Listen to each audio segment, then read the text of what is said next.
Good morning, my Real News Midday TV family. Thank you so much for tuning in this morning, and I'm wishing for everyone a wonderful and a productive day. And in the news this morning, St. Elizabeth mechanic charged for stealing $500,000 from house. A St. Elizabeth mechanic has been charged for breaking into a house and stealing $500,000. Charged with housebreaking and larceny is 26-year-old Marlon Reed, otherwise called the Nerd of Pepper District. According to the police, about 5:21 p.m. on Monday, December 23, Reed allegedly broke into a house in his community and stole the money. A report was made and an investigation was launched. Reed was seen on surveillance footage and was later arrested and charged. His court date is being arranged. Hawkeye security guards reportedly restive. Dozens of security guards employed to Hawkeye Security and assigned to the British High Commission in Kingston are reportedly restive over a delay in the payment of their salary. Vincent Morrison, president of the Union of Clerical Administrative and the Supervisory Employees, told the news that the more than 40 guards who are represented by the union reported that they had not received their pay up to late Tuesday night.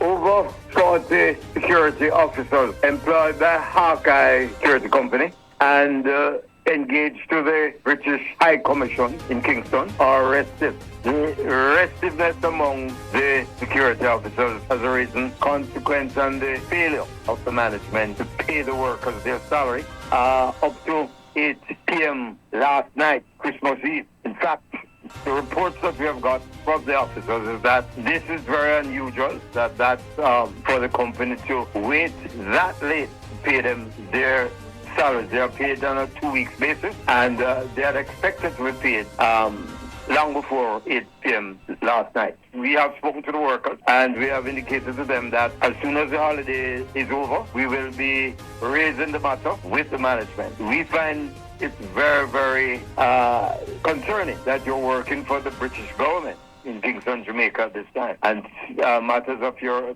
pay, your well-earned pay, just before next month. You have to be wondering when you'll be getting paid. The security guard industry, that is going to be problems here. In fact, we are now in the courts with guardsman, marksman, regarding the contract that they gave to the workers to sign, which extinguish all their benefits.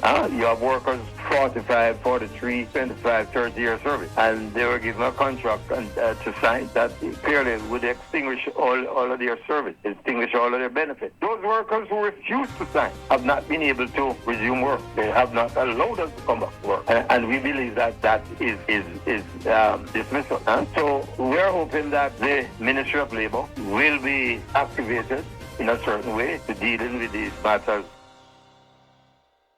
Police charge a suspect in killing of Corporal Christopher Smith. The suspect captured in connection with the fatal shooting of Police Corporal Christopher Smith has been charged. He is 23-year-old Tremaine Harris of a Kingston address. Harris was charged for the murder last week by detectives attached to the Major Investigation Division after being pointed out during an identification parade. The 23-year-old was captured at the Norman Manley International Airport on December 11, attempting to board a flight to the Bahamas. Corporal Smith was killed by gunmen during a robbery at a gas station on East Avenue off Beechwood Avenue on December 6. He was shot by one of the robbers when he drove into the service station to purchase petrol. The cops are still searching for 4 other suspects in connection with the case. The corporal was attached to the Kingston Western Police Division. 2 dead from bike taxi crash in Westmoreland on Christmas Day. Investigators from the Westmoreland Traffic Department are probing the circumstances surrounding a fatal collision that claimed the lives of 2 men on the Nonpareil Main Road in the parish on Wednesday, December 25. Dead are 22-year-old Andre Clark, otherwise called the Boogeyman, a bike taxi operator of Whitehall in the parish, and the 24-year-old Tevon Allen of Lioneltown, Clarendon.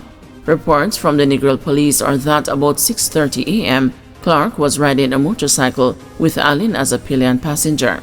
At a certain point on the roadway, he lost the control of the motorcycle, which collided into a larger boulder. Both men were flung from the motorcycle and sustained multiple serious injuries. They were taken to hospital, where they were both pronounced dead.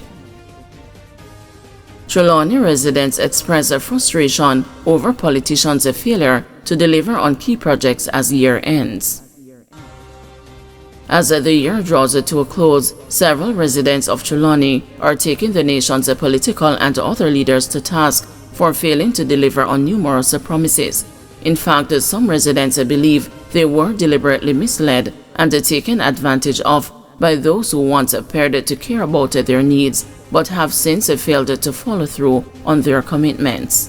These are the kinds of things that cause people to lose faith in politicians and other public officials, said Bev Smith, as she ruled the yet-to-be-mounted Usain Bolt statue in Water Square, Falmouth. Bolt is celebrated the world over as the greatest sprinter ever, but these people refuse to properly celebrate him in the parish of his birth, she contended. Plans for the Water Square monument were first announced in 2019 by Sports Minister Olivia Grange.